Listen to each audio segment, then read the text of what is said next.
Oh, dude, this works.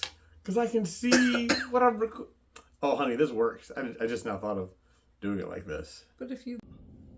Okay, last night I recorded a real, raw moment with my wife and I talking about an argument and why she doesn't apologize sometimes and things like that. And I think capturing this is better than me just going on and on about it for 10 minutes. So watch this.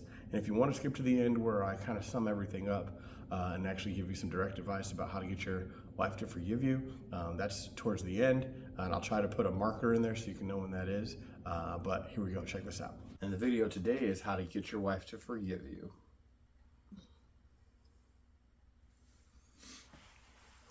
Oh, I ain't recording until you leave, bro. Okay, what are your thoughts about that? What comes to mind? Like, why do you make that face when I say I'm going to make a video about how to get your wife to forgive you? You always forcing I'm sorry's out of people. Okay, I appreciate that, and I am going to make a note of that. Actually, in this, hold on. So there's a rash of videos out right now, like marriage videos from the men's perspective, like a lot of men's perspectives, that the husband and wife are having this argument. And tell me if this is what you feel, because this is what the woman says she feels. So the husbands are like, okay, I understand we had our argument. You said sorry, but you never actually acknowledged the thing that you did wrong.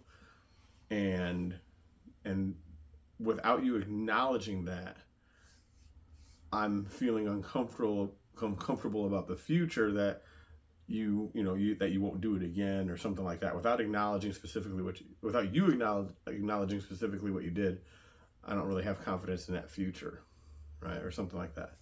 And the woman said she feels like if she brings up the thing that she did in such a way like that, it's just inviting an argument, and it makes her feel like you're going to be mad at her as she brings up the memories, and she just wants to just get past it. Mm. What keeps you from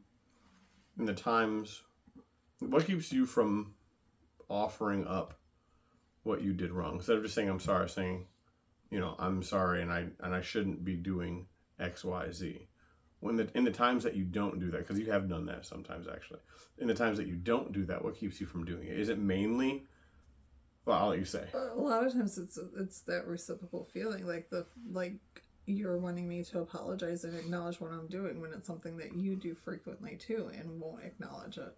So does it feel the hypocrisy that you feel there is too much to even if you should own your stuff in that moment, the hypocrisy just keeps you from being able to do it in that moment. Right. Or it's fighting against your mind, I guess I could say. I guess it depends on what you're saying in the moment is. Like if you're trying to force an apology and want an apology right in the moment, that doesn't always happen. Okay, like well, even after the fact. Yeah, some people need to simmer down and all that right, sort of thing. Absolutely. What about after the fact?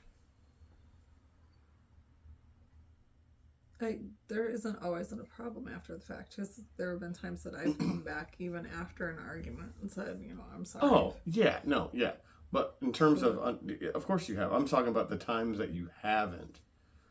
If you're able to think about it, what have been the contributing factors where we're not even in the fight anymore, and I brought up that the way you did XYZ made me feel hurt, but you never actually acknowledged it. Because it was probably something that I didn't feel I did wrong.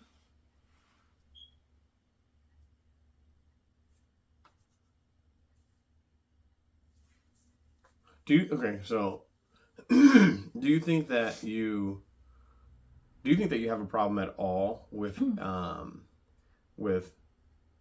specifically acknowledging something that you have done wrong? Not always. No, I don't mean always. I mean, just asked me if I had a problem with it. No, not always. Well, no. So sometimes you do, sometimes you don't. Right. Sometimes I have, sometimes I haven't. Well, but I guess, and like I just said, like the sometimes the things that I don't, it's because of the hypocrisy of you are doing the same exact thing, but you want me to apologize for what I'm doing. Mm-hmm. Do you think it's wrong for you to apologize for what you're doing, even if I'm doing the same thing? If it's wrong? No. Do you think it's right for you to apologize what you're doing if I'm doing the same thing? Biblically, yeah, sure. If I could have the camera on your face right there, you did it was so bad. You said, biblically, yeah, sure. I guess it was.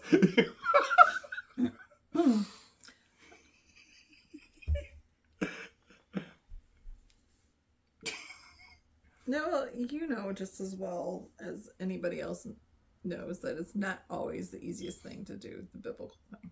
Right. It's not. It just isn't.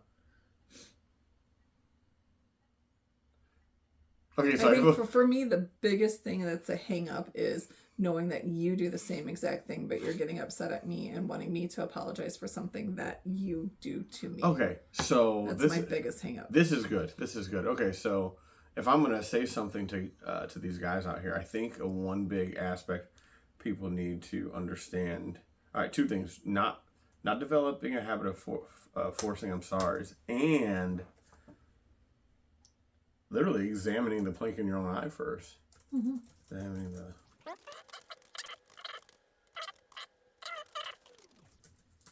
Sound fair? Are you gonna stop recording now? No. This is fantastic. No. This is great. You're gonna use little clips of it. I really give you permission. Dude, I was gonna ask. Can I? Oh, this is great. Because without you on the camera, you feel more comfortable, right? This is great. Okay, so that actually would be good to be able to put an input, like at that moment, be like, "This is an insert for my wife and I having this conversation." Yeah, I would love to do that. Actually, this is gonna be great. Okay, so here's my question. Then, how do we? Okay, so what about there's times where we're both working on something. We've both acknowledged that, hey, I do this sometimes, you do this sometimes, right? So this is the time that you did it, just as an example, right? And we both know that we both struggle at this. So then I get a free pass. I feel like that's probably not how it should work. Maybe not. So would that be the thing that you think it might be your area of struggle, or do you see that as a problem, or do you think it's kind of balanced out, or do you think you do well at it? I think it depends on the argument, because if we are full-blown arguing, no, I'm not going to turn around and apologize then in that moment. Okay, yeah, let's just go ahead and push aside anything that's in the moment, because in the moment it's hot and heavy and we're going to work on but the after the facts. What was the question? Well, I guess I didn't get to the question, but it's so what about those times when it's after the fact? It's something that we've both done before, but this time you're the one that did it. What keeps you from being able to say after the fact, I'm sorry, I shouldn't have done that thing? Now, once again, I'm saying this from the perspective of actually sometimes now, at this point in a relationship, you actually have been saying and owning when you shouldn't have done something. Even just the other day when I yelled at you for talking to me a certain way, but you were just about to apologize for it. And I messed it all up, right? Remember that? So I'm acknowledging that you're actually doing it more. You're owning those things more. So I'm asking you to do something that you don't necessarily like to do, but let's go back to the old mindset and think about what kept you from acknowledging your faults in those moments. I think thinking about it all, it literally all comes back to how typically it's always of two things: you wanting me to apologize to you and you doing the same thing. Those are the two big things with me. So for you, those are the two big things. Mm-hmm. The fact that I want you to apologize, that you try to force an apology, and that I try to force an apology. We'll come back to that one later. Mm-hmm. And so the feeling that I try to force an apology, because I don't think that's a fact all the time. Sometimes I think it is, but not all the time. Not all the time. And then the hypocrisy. And those two things keep you from doing the good that you quote unquote should do in that moment because you're just so heated about either the hypocrisy or the fact that I'm trying to make you do it. Because we can agree it would be right and good for you to own those things in the moment or even a little bit after the moment, right? For you. Good for you. Good for in terms of in general, would that be a good thing for you to do? I mean, I'm fine. in general, is this the right thing to do? Like I said before, biblically, yeah, that is. Biblically is the golden standard, isn't it? That we aren't all gonna obtain. So yeah. But we should all be reaching towards it, shouldn't we? Yeah. We're all running the marathon, that race. Those other times that I do, then there you go. You're so funny. You difficult lady. Okay, so, but you've given me plenty though, because for you, mainly the hypocrisies and the forced apologies. So I think the best thing I could do, I guess if I was going to try to give guys some advice, is to say, one, you're going to be fighting an uphill battle at all if you want I'm sorry for things that you are still doing. Like, you've got to get to a point where you're not doing those things anymore. And there's a track record of it. Because if you stopped last week, that's not long enough, right? And so you have to develop a track record of not having done it.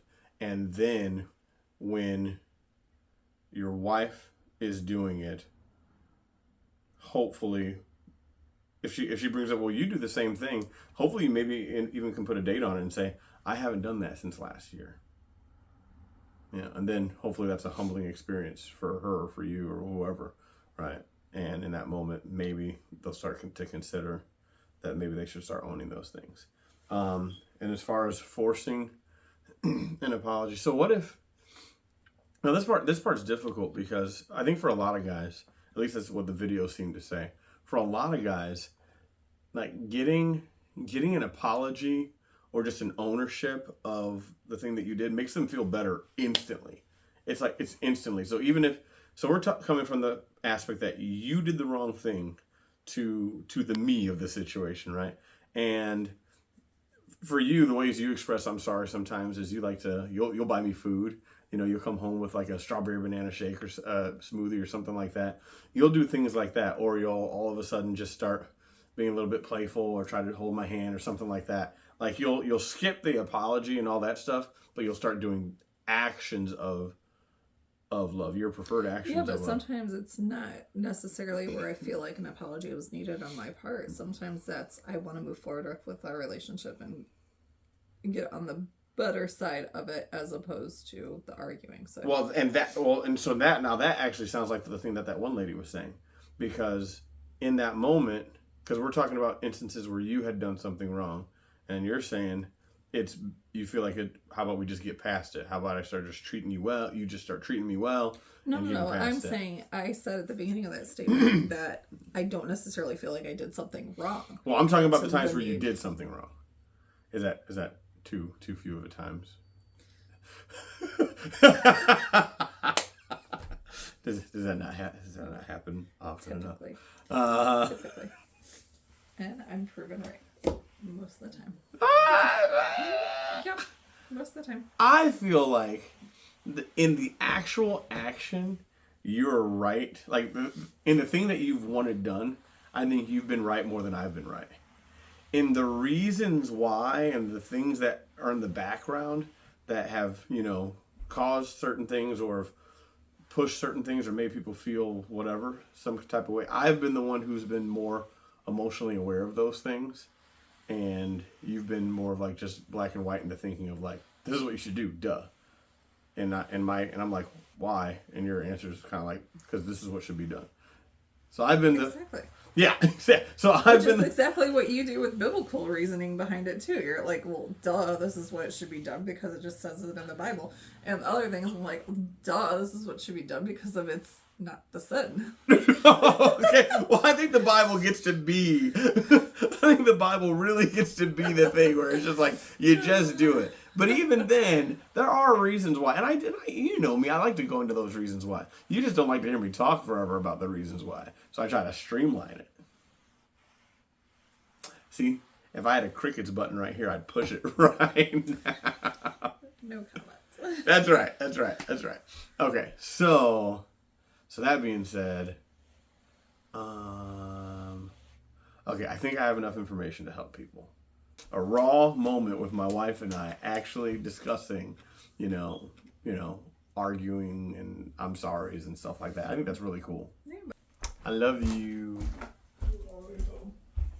That's a good woman right. That's a good woman right there.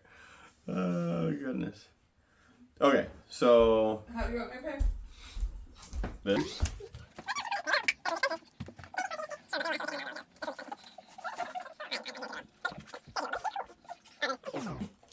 Thanks for the money, nothing. Quit playing. I thought you were gonna take me to Hobby Lobby. The reason that I have this money You told me you is to wanted take share care of with all me. of us. You said you wanted to share with me the other day. Yeah, I do, and I am right now. Love you, babe. Bye. Okay, we just got valuable information. This is great to actually hear it from her mouth. So, guys, you heard it. You heard my wife, and she said that for her, it's the hypocrisy and the forced I'm sorry's that really trigger her into locking up even more and not wanting to, openly own her things. I wish I had a camera on her. You could see her facial expressions in the moments where she knew it was something that she should own, but like didn't want to. And so our wives do know they do that. They know it, but we have to do our best to give them a scenario that makes it really easy for them to do so. And we're the stronger vessel, and so we better be able to do that. So cut out the hypocrisy, okay, and don't force I'm sorry. So just pray for them to come. The other 3 points I had is in this whole how to get your wife to forgive you thing was one, you have to own your mistake. Okay, flat out own your mistake. Don't think saying I'm sorry is enough. It obviously wasn't enough if she's still mad at you. So you need to clearly state what you did without justification. Literally, defensiveness is one of the 4 horsemen of a relationship that will destroy it. So the moment you say, yeah, I did this, and I did it because you always do this, but I shouldn't have done that. Leave the because you always do this out of it. Get that nonsense out of there. Just own what you did, period, just the you part. Then state how it makes you feel that you've done that thing. Okay, this is one of those times where you say, I feel terrible that I didn't take the trash out when you asked me to. It made you, I hate feeling like I've let you down or like I've been someone that you can't depend on. Because all I've ever wanted to do is make you feel like you can count on me. Let's say that from the heart. And then state how you believe or how you've heard from her how the thing you did makes her feel. And so you would say something to the effect of, and for you already said it frustrates you when I don't do the things that I say I'm going to do, and it just puts an extra burden on you when I don't follow through like I should. And I hate that you have to feel that way. And then ask if she can forgive you and be okay with whatever her answer is. Her answer might be yes. Her answer might be no. Her answer more than likely is going to be like one of those yeses, like a sure, something like that, where probably in the future she's going to do it, but in that moment, even though she's saying sure, she doesn't really mean it right then. Which I don't mean that to say that she's lying, but she wants to. It's just hard to. So, and you have to be okay with that. You have to be okay with that, whatever her answer is. And what you do following this is you actually don't do it again. Now that's easier said than done. Some things you just shouldn't do it again. Shouldn't ever do it again. If you've cheated or something like that, no, you're done now. Okay, you're done. But if it's something as quote unquote trivial or whatever as the trash or chores or making sure you get her gas tank filled up or something like that, I think what's a great step is to do something that you show do something to show her that you're trying to take it more seriously for the next time. So you put reminders in your phone, and all of a sudden you're just sitting here on the couch one day and she hears this alarm go off on your phone. She's like, what's that? Oh, that's my alarm to make sure that I do this for you. That's my alarm to make sure that I've checked the trash can, or blah, blah, whatever. Now you're showing her that you're trying to take that thing seriously. And that will, she may not praise you in that moment. And I know as guys, we want someone to say, our wives to say, oh, you did that for me? Oh my gosh, you're so great. It's wonderful. Let's go upstairs. But instead, just be okay and content with the fact that now that's in her mind. Now that's in her mind, and she's thinking about that, not necessarily consciously, but subconsciously. The second thing you need to do if you want to get your wife to forgive you is find the root of the problem in yourself, for yourself, that you can work on. So there's something going on in you that keeps you from doing the thing that your wife wants you to do, or keeps you doing the thing she doesn't want you to do. So if we're talking about being too flirtatious, maybe there's an insecurity that you have not acknowledged yet, or maybe there's a communication that you haven't been willing to have with your wife where you're desiring certain outputs of love from her and she's not giving those to you, and you feel like you start searching for that treasure somewhere else. But you haven't communicated that, or you guys haven't communicated that successfully. Find the root of the problem. Because at the end of the day, whether your wife is doing something wrong that's pushing you, kind of provoking you in the direction of doing the wrong thing, like even if she's nagging you, and wow, the more she nags me, the less I even want to do this thing she asked me to do, less I want to take out the trash or fix the light or whatever. The more she nags me, I don't want to do it. Even if our wife is kind of pushing us in a certain direction of doing the wrong thing, we are still ultimately responsible for what we do or don't do. Right? And we have to be stronger than our wife's provocation. Right? We have to be that. We have to be that, because there's no way we could go stand before God saying she made me do it. It doesn't work. It doesn't work. And then the third thing you should be doing overall is stoking the fires of friendship in your marriage. It's when someone's a true friend, it's hard to just stay mad at them. When someone's a true friend, you oftentimes accept their weaknesses and just kind of say, this is kind of what he does. He frequently forgets this. She often does that. But it's not in the demeaning sort of way. It's in the this is my buddy and this is one of their shortcomings. We all have them sort of way. And that's really safe. That's fun. That's when you guys can poke at each other and laugh at each other in a very healthy way. That's good. It's when it comes off as contempt and condemnation, that's terrible. So stoke the fires of friendship in your marriage. Take a lot of opportunities to laugh about things and to spend time together in fun ways or whatever ways you guys enjoy. Even if you don't have a lot in common, if you have a common show, keep finding common shows that you guys like to watch. But just stoke those fires of friendship, and then it'll actually just become easier to forgive in the long run. So I hope you guys enjoyed having some raw, if I was able to record it, you guys were able to have some raw information from my wife. You were able to hear her perspective, and I think that's going to be super beneficial. And please like or subscribe this video if it's helpful to you. Leave a comment. Let me know if there's anything else you want to see. And that's all I got for you guys today. Thanks for watching. Stay connected.